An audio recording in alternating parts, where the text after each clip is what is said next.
high atop the world headquarters of Southeastern Fly. This is the Southeastern Fly podcast. Thank you for joining us on this episode. Hit the like, click the follow, sign up for the Southeastern Fly newsletter, and get a jump on upcoming events and upcoming episodes. It's available in the show notes wherever you are listening right now. If you haven't listened to episode 121, Pulling on Oars, do it after you listen to this one. It is a great episode recorded from the banks of the Elk River in Tennessee. So just a quick discussion about what's been going on at Southeastern Fly. Went over to Townsend, Tennessee, to Little River Outfitters, and did some fly tying for some really cool people over there. I like the shop is awesome. The people are super nice. The people that stayed there and listened to me babble on about fly tying and showing them different patterns and stuff, they were awesome people to meet. Some I had seen before and some I had met just this time. So next time we'll be doing something a little bit different if I get invited back over there. I'll be tying some different stuff. Felt like I was repetitive a little bit on some of the stuff. There was some brand new stuff in there too, but I think I'm just going to go in and do all brand new stuff next time, next year, if they invite me back, and hopefully they do. And March is pretty much filled up. There may be 1 or 2 days left in March. April is pretty much booked. May is also pretty much booked. June is looking pretty good. July just has a couple of dates that are taken in there. So if you want to get out and fish in Middle Tennessee, just text me. We'll see where we can work you in at. Gosh, it's better to plan ahead is about all I know to say, just because things on my calendar, I'm sitting here actually looking at it right now. There's 2 days open in March. Not the best day, they're weekend days, but honestly, March in Middle Tennessee, you can get on the water and get away from people and I took a guy out yesterday, actually. We did not see but one angler on the river yesterday. That was it. We saw a raft come in after us as we were loading up, but one other fisherman on the river, one other angler, and the raft was behind us. Nobody in front of us at all. We got the best water, and it was a weekend day. So yeah, it's not probably as bad as what you think going on the weekends. Now you get into July, got a whole different practice there, a different pattern that we use. But right now, March, April, you can usually get on and get away from most folks. You can pretty much have a river to yourself during the weekend, on the weekends, both. As long as you play your cards right, and I guess that's where folks rely on me, is to know when the best times are to go. So anyway, a couple dates left in March, and April is done. It's booked. May is booked. June, yeah, we got some days open in June, but it's getting filled up. And then July is pretty much wide open. Don't plan on David being out on the weekend of 4th of July. That's not going to happen. But anyway, let's move on to the podcast episode here. So what shall we discuss today? I've been thinking about this for the last probably 48 hours, and I decided, since I've been tying quite a bit, I want to talk about, how about let's just talk about fly tying. I've been doing some tying, like I said. I've actually enjoyed my tying this winter. Like I said on the last podcast, I've kind of worked on a few different patterns, but one in particular that's, you might as well call it a clouser. I've just changed a few things up.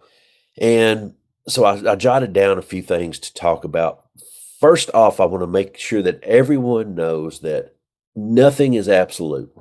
And so nothing in fly tying world is absolute. If someone says that you always have to do this or you always need to do that, I would run, and I would run pretty fast. You might throw, okay, you always have to whip finish, but hey, I know somebody's out there right now saying, I never whip finish, I always glue. And they probably catch just as much fish as me and you.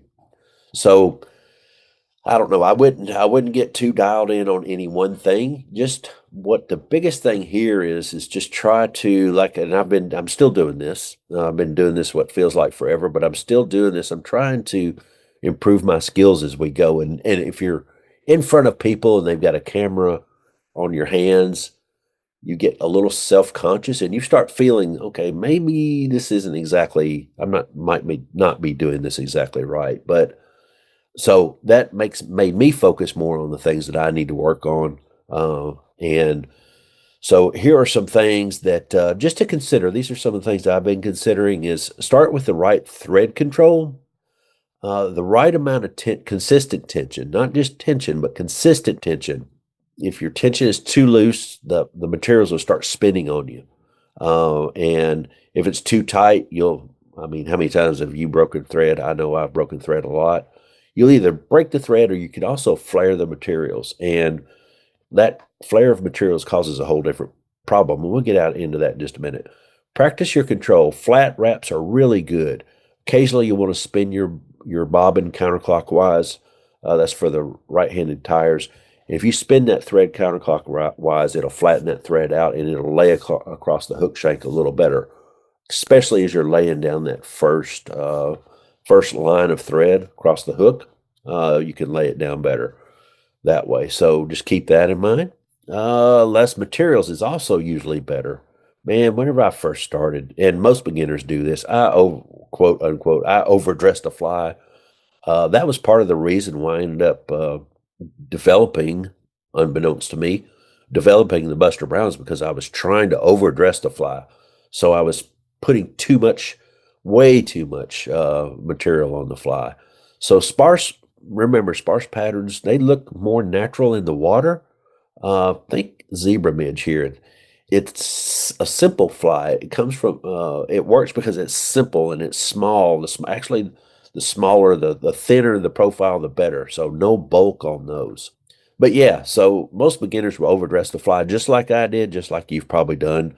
And I've began trying to figure out how can I get away with less and less material, but still make it look like I want it to look, or like the picture on the internet looks, or in a fly tying book looks. So secure the materials in stages too. That's helpful. Lock everything down in one spot. Take a few like loose positioning wraps on your material first, and then gradually tighten. I go in threes. So if I'm going to wrap something and tie it down, I want to do it in 3 wraps, and I want to be done with that. Do I always do that? No. Do I try to do that? Yes. But 3, locking it down and tighten gradually, that helps to prevent material from spinning, and especially with slick materials like flash or something like that, or synthetic fibers, those things pretty prone to spinning. So build a smooth thread base like I was talking about. A smooth underbody makes ribbing, tinsel, and wire, all the stuff that you build up that fly with, lay down better. When you're tying flies and you get ready to lay down your body materials, that smooth base helps materials like chenille look even better. And dare I say professional? I don't know, but I don't know what professional means in fly tying. I guess you could say some of the folks that we've had on the podcast can be professional fly tyers, but most of them guide too, or a lot of them have a day job. So I don't know what professional means, but definitely your flies will look better. The flatter, the better on your base layers. So yeah, finish with a clean whip finish and head cement, or like I said, a lot of people won't even use any kind of whip finish at all. But anyway, a small head that improves durability and appearance, so the fish can't quite get to it as easy. After you whip finish, if you do or if you don't, doesn't matter. Add a drop of head cement or UV resin. That always extends the life of your fly, because the first place I feel like that I see a lot of flies come loose is at the wet finish, and people just aren't always putting just a drop of UV resin on there and clicking the line on, letting it dry, and being done with it. So let's move on to dry flies. So keep those sparse as well. Remember, not a ton of material on dry flies a lot of times. Dry flies with less material seem to kind of float better. They definitely look more natural when they're lightly dressed. If you're like up in the Smokies, also in the Rockies, when you start finding bugs, and looking at them, they're fine. They're not bulky. They're not, for the most part. There's exceptions to every rule. I understand that, but for the most part, they're not a bulky thing. They're a little more thin.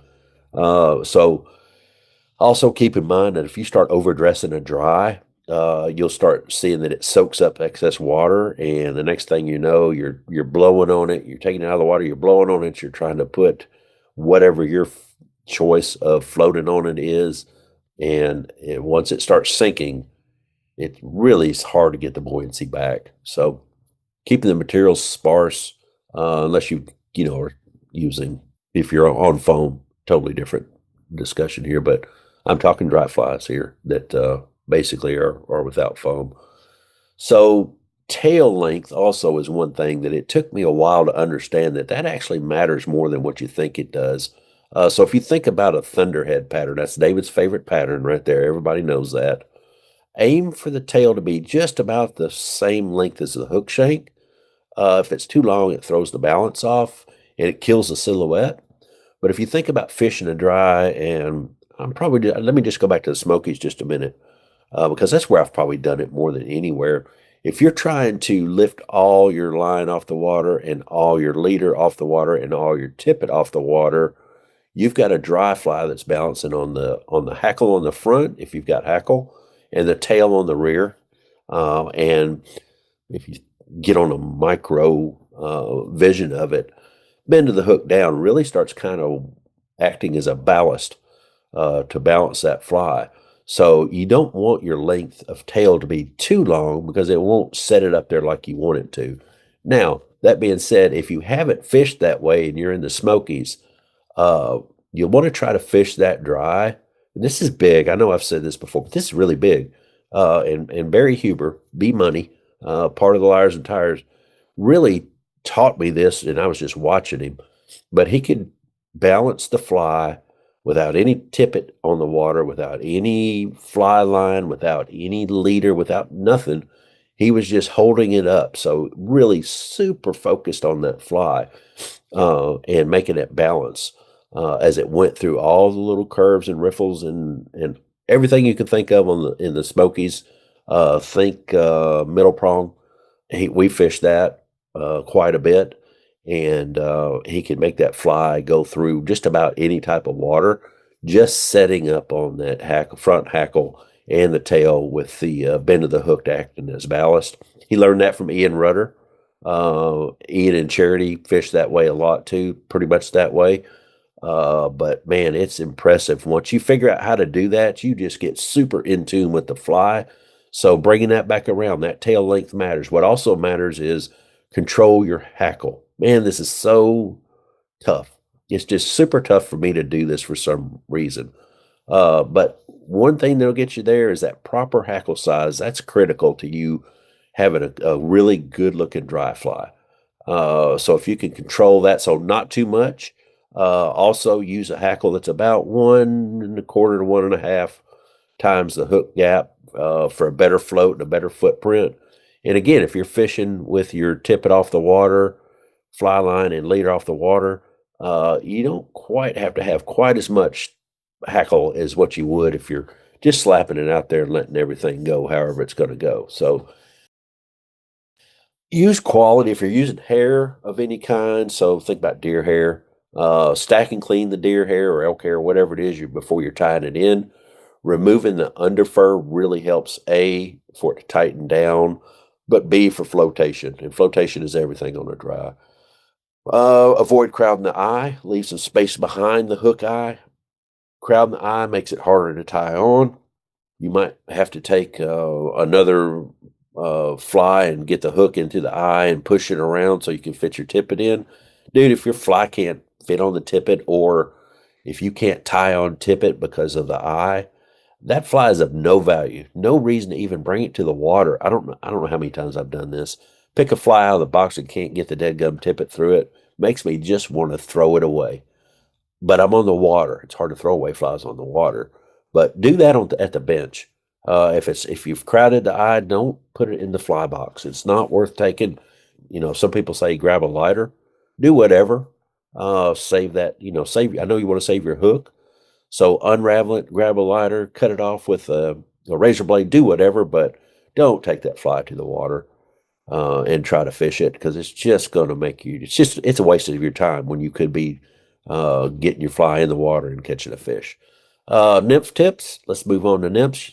You want to add weight strategically, and this is something that a lot of times people just throw on that tungsten bead, stick some lead wraps up top, and just call it good. But most patterns benefit from subtle weighting, and weight in different places isn't against the law. Let's just put that way.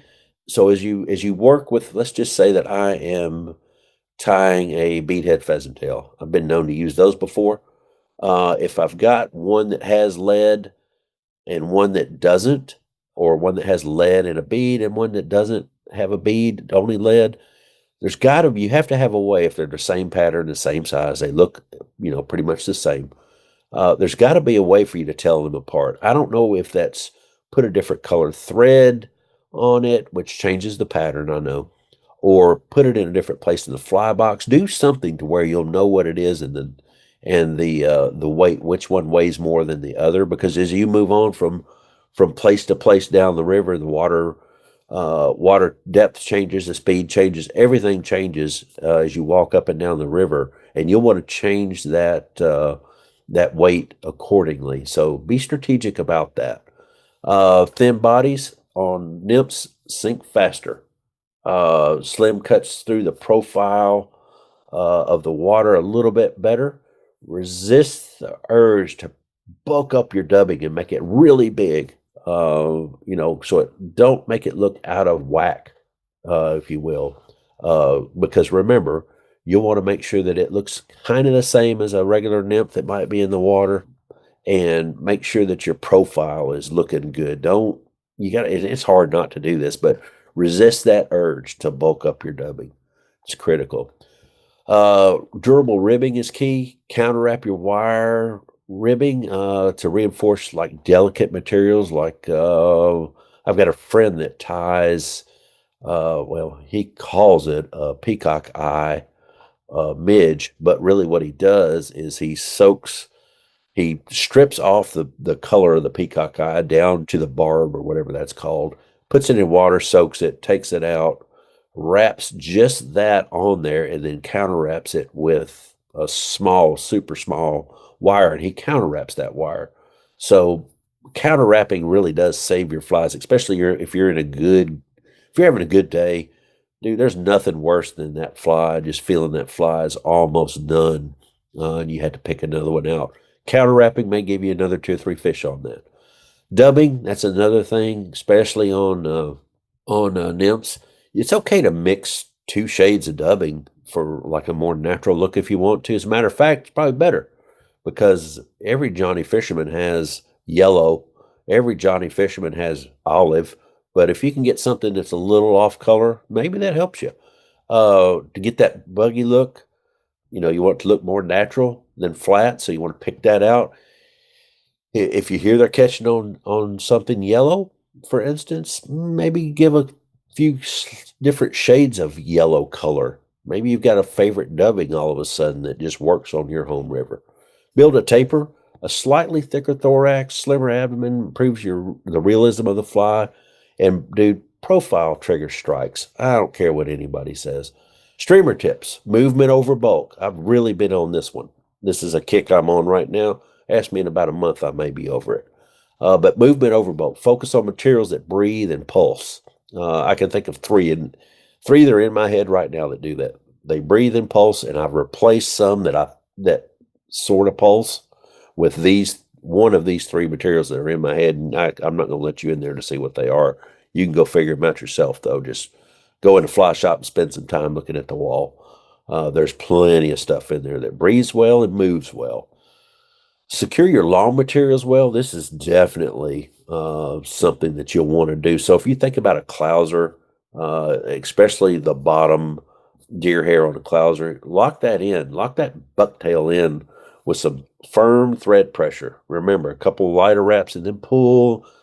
If you had to put three or four in there, that's fine. Use a touch of glue if you need to, but let's get those proper thread ramped up in there. Also, don't be afraid to use a little bit of glue. I mentioned that, but some people don't like to put glue on there. I think that's okay.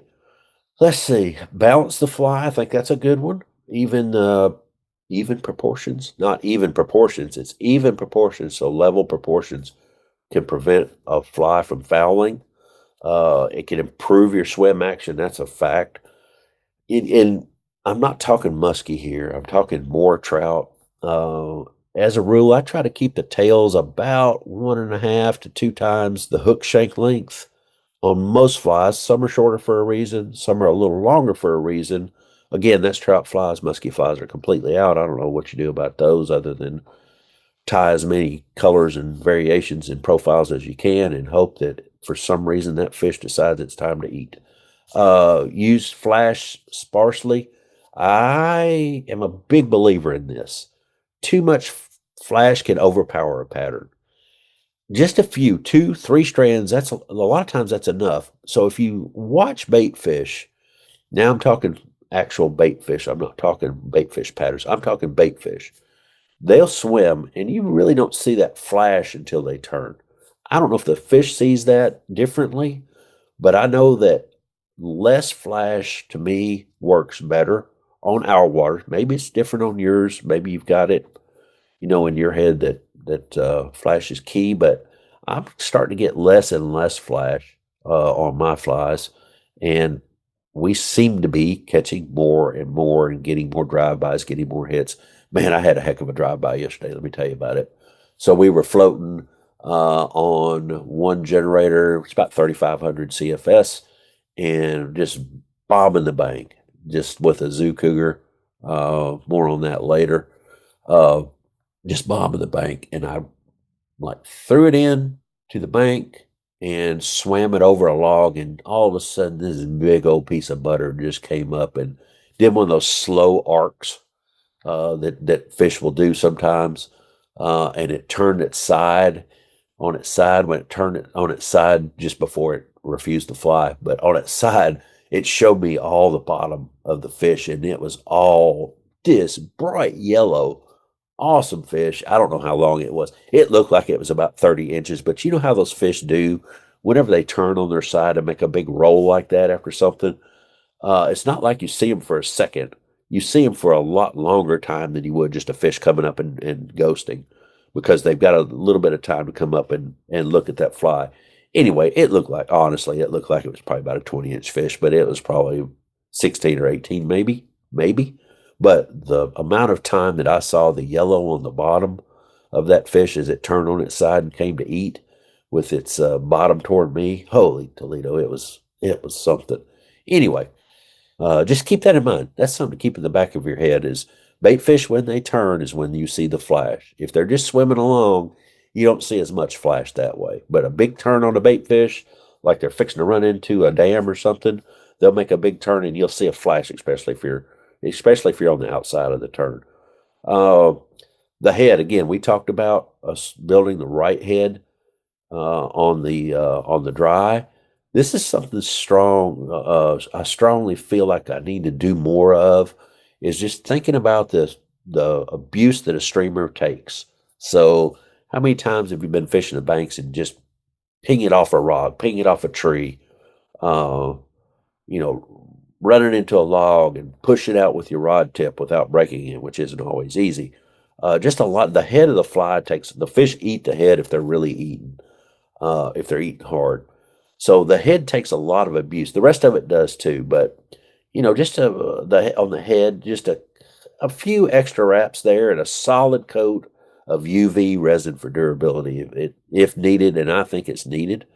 I try not to do much tying without putting something, usually UV, on the head, on the wraps to tie it off, and it seems to be helping. Who knows? Most of my stuff, whenever I take them off, these flies usually end up in the bottom of the boat or in one of the side channels of the boat, and eventually I'll probably lose them. But I like to try to take my time, add a few extra wraps, not many, but a solid coat of UV resin. You can use head cement if you want to. That's fine. Sally Hansen's, you can use that if you've been around a minute. If you do that, I think that these flies will last longer. Last of all, remember to hit the like, Click follow, and give us a positive review wherever you listen to podcasts. You just listened to tying tips for dries, nymphs, and streamers on Southeastern Fly. See you next time.